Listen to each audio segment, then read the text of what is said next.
14 para las 11 de la mañana está Fernando Mele, día de biografías, y hoy con una que parece promete y mucho, este segmento que tanto gusta. Hola Fer, ¿cómo te va? Buen día, ¿cómo andan? Bien. Mucho mensaje que tuve de Jorge Newbery, mucho. Sí, una linda biografía hicimos de Jorge Newbery el otro día, y como solemos hacer, saltamos en la historia de acá para allá, tanto en años como en geografía. Y hoy vamos a hablar de un señor nacido en 1494. Fin del siglo XV. Fines del siglo XV, pero que hoy está muy de moda. ¿Por qué? Dirán, porque la televisión está pasando su biografía, digamos. Ah, mira. El Sultán, la tan exitosa novela turca que se emite por Telefe, habla de la vida del personaje de hoy, que es Süleyman bin Selim Khan, más reconocido aquí en Occidente como Solimán el Magnífico. El turco. El turco. Pero esto dicho, respeto, no como uno le dice el turco a un amigo. No. De ascendencia árabe. No. Turco, porque nació en Trebisonda, noreste de Turquía, ciudad bañada por las costas del Mar Negro. Hijo de Selim I, quien entonces era el sultán, y Ayse Hafsa.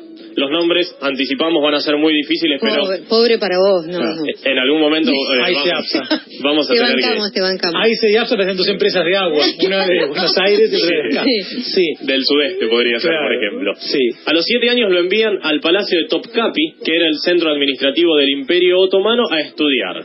¿A estudiar qué? A estudiar ciencias, literatura, teología y tácticas militares. Estaba destinado a ser el heredero del trono del Imperio Otomano, y por lo tanto a los 17 años es nombrado gobernador de Estambul, luego de Adrianópolis, la actual Edirne, y luego de Sarucán, lo que hoy es Manisa. Allí, en lo que hoy es Manisa, la ciudad estaba tomada por bandidos griegos, y él logra restaurar el orden y el cumplimiento de la ley, por lo que, como aquí lo conocemos como Solimán el Magnífico, allí, en Oriente, lo conocen como Kanuni, o Solimán el Legislador, porque hizo instaurar mucho la ley, cosa que no estaba sucediendo en aquel entonces. El 22 de septiembre de 1520, su padre muere por antrax, una infección. No es el antrax que conocemos pero me acuerdo ahora. Aquella vez. De los sobres, no le mandaron ningún sobre. No. El antrax es una infección... Tipo vestido de astronauta, pero claro, para ver qué encontraban. El antrax es una infección en la piel que se le desarrolló por andar tanto a caballo. Estuvo 8 años en campañas militares y el andar a caballo le generó esta enfermedad que le costó la muerte. No quiero pensar dónde, ¿no? No, mejor no. A los 25 años, 10 meses y 16 días por la muerte de su padre, Solimán hereda el título de califa, que es una suerte de descendiente de Mahoma, y además sultán del poderoso Imperio Otomano, que estaba tratando de conquistar Europa para imponer el Islam en toda Europa, por supuesto, contrarrestando con el catolicismo. Claro, por eso cuando dije que movía el turco, era porque en toda Europa el temor, pensemos que por ejemplo en España la caída de Granada fue en 1492, es decir, casi enseguida, un poquito antes apenas de que naciera Solimán. Exacto. Y siempre el temor del regreso, tuvieron 700 años en España, y de las invasiones otomanas a toda Europa después de lo que habría pasado en España. Entonces era siempre armarse contra el turco, pensando que lo iba a invadir. Exacto. Y un poco invadió. Un poco y no bastante. Por España. Un poco y bastante. Invadió porque, como decíamos, buscaba imponer el Islam. Vamos a separar la historia en, por un lado, las campañas militares que realizó, y por el otro lado la parte personal y familiar, porque si no, si armamos todo cronológicamente, nos vamos a mezclar mucho. En primer lugar, lo que hizo fue contener un revuelo del gobernador de Damasco, lo que hoy es Siria. Sin embargo, su gran objetivo, como decíamos, era entrar en Europa, ya que desde hacía muchos años, desde su bisabuelo, Mehmed II, acá empezamos con los nombres raros, pero solo para mencionarlo, bien. El Imperio Otomano buscaba conquistar el reino de Hungría, que era el bastión de defensa del cristianismo, separando al Imperio Otomano de lo que es la Europa central, digamos, lo que era la Europa cristiana. Tras la muerte del rey Matías Corvino de Hungría unos años antes, se había creado un buen contexto para la invasión, porque no había tenido herederos y los que tomaron el poder no eran muy hábiles, que digamos, se mandaban bastante macana. Entonces Solimán conquistó Belgrado, lo que hoy es Serbia, que era del Reino de Hungría, y en agosto de 1521 comienza a abrirse camino para conquistar no solo Hungría, sino el Imperio austríaco, claro, que era dominado por la familia Habsburgo, la reconocida familia Habsburgo. Exacto, de hecho, la hermana de Carlos I de España, o V de Austria, que después fue el emperador, Carlos V. estaba casada con Luis de Hungría. Con Luis de Hungría, exactamente, y hablaremos de ellos un poquitito también. Sin embargo, distrae su atención, no se va a Austria, sino que va a conquistar la isla de Rodas. Y aquí surge una peculiaridad interesante, Grecia. porque después de muchas batallas conquista Rodas, y estaba la Orden de Caballeros de Rodas. Sin embargo, él cuando conquista dice, bueno, acepto que ustedes se vayan de aquí. La Orden de Caballeros se va a Malta y se crea así la tan reconocida Orden de Caballeros de Malta. ¿Cómo han cambiado las épocas? No, hoy Rodas es un circo nada más. No hay caballeros. No hay caballeros ni nada de eso. Vuelve a... Cuatro payasos, Sí, un mago, y listo. 3 trapecistas. Y anda girando como circo antiguo. Vuelve a Europa Oriental y el 29 de agosto de 1526 derrota a Luis II de Hungría y logra lo que tanto habían querido hacer durante tantos años sus familiares, que era conquistar el reino de Hungría. Fernando I de Habsburgo, sin embargo, con la ayuda de su hermano, decíamos, Carlos V de España y I de Alemania, ocupan Buda, lo que hoy es Budapest, y toman Hungría nuevamente. Después Solimán vuelve a conquistar Hungría, se la pasaban de mano en mano, y su gran objetivo era llegar a Viena, que era un centro estratégico por su posición en Europa y además por la conocida cuestión cultural que tuvo Viena. Sin embargo, los 20.000 soldados de los Habsburgo le dijeron, vos acá no te metés.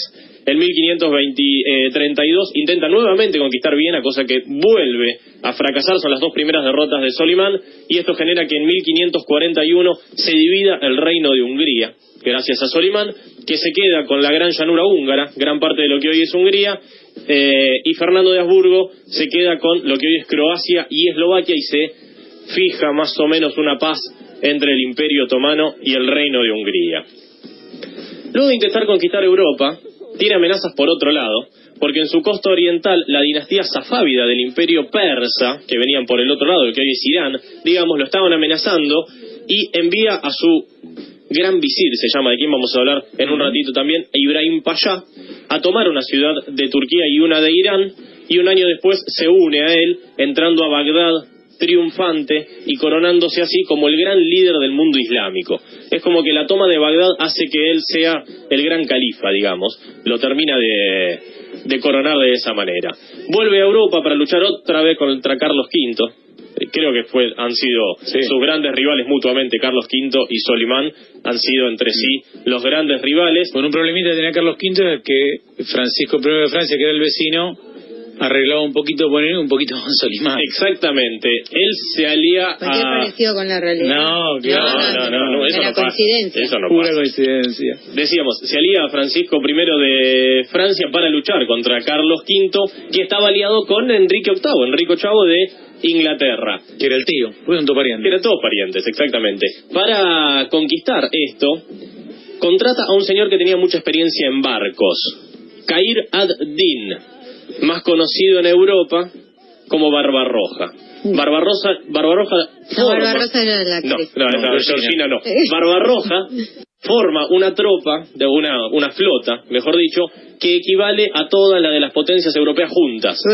Y así, por supuesto, logra dominar gran parte del mar Mediterráneo, pudiendo meterse un poquito en África también, y ahí es donde expande su imperio en 1543. Fracasa 3 veces en el intento de conquistar el imperio persa, que logra la resistencia y termina firmando un acuerdo de paz con la dinastía safávida, y retoma su campaña en Hungría, donde muere de peste, como muchos de sus soldados, el 5 o 6 de septiembre de 1566. ¿Qué importancia tuvo Solimán? Además de las conquistas militares, fomentó la educación. Tanta guerra y se murió de peste. Sí, se murió de peste en Hungría con muchos de sus soldados.